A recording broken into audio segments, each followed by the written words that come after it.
আসসালামু আলাইকুম। সবাইকে রমজানুল মোবারক।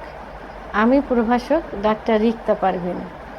পুরুষের প্রাইভেট অঙ্গ নিস্তেজ, স্ট্রং বা শক্ত হতে চায় না, কেন, কী কারণে এবং এর সমাধান কী, সেটা নিয়ে আজকে কথা বলবো।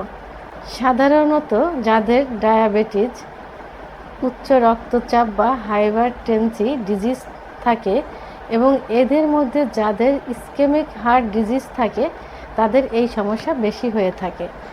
এই সমস্যার সমাধানের জন্য অবশ্যই ডায়াবেটিস কন্ট্রোল করতে হবে এবং প্রপারলি হার্টের চিকিৎসা করতে হবে। প্রাইভেট অঙ্গ শক্ত না হওয়ার বা উত্থান না হওয়ার প্রধান একটি কারণ হলো নিয়মিত মাস্টারবেশন বা হস্তমৈথুন করা। পুরুষের প্রাইভেট অঙ্গে কিছু রক্তনালী থাকে যার ভিতর দিয়ে ব্লাড সার্কুলেশন বা রক্ত চলাচল করে এবং এর ফলে প্রাইভেট অঙ্গ সতেজ এবং উত্থান হয়।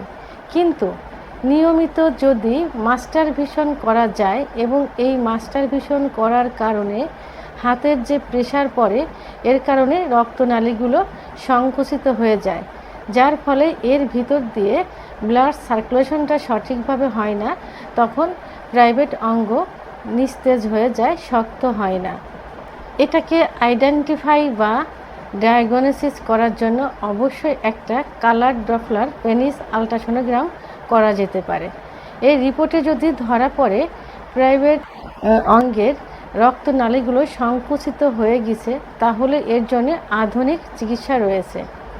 এই আধুনিক চিকিৎসা হলো পেনিস থেরাপি। এটা ডিভাইসের মাধ্যমে দেওয়া হয়। ডিভাইসের মাধ্যমে পেনিসের ভিতরে বাতাস ঢুকানো হয়, যার কারণে সংকুচিত রক্তনালীগুলো প্রসারিত হয়ে যায়। এবং এর পাশাপাশি যৌন রোগের একমাত্র চিকিৎসা ব্যবস্থা হোমিওপ্যাথির তত্ত্বাবধানে থাকলে প্রাইভেট অঙ্গ সহজেই উত্থান হবে এবং দীর্ঘ সময় সহবাস করা যাবে। তো বন্ধুরা, আমার ভিডিওটি সম্পর্কে কোনো মতামত থাকলে অবশ্যই কমেন্টসের মাধ্যমে জানাবেন। আর ভিডিওটি ভালো লাগলে লাইক, কমেন্ট, সাবস্ক্রাইব করে আমার সঙ্গে থাকুন। আল্লাহ হাফেজ।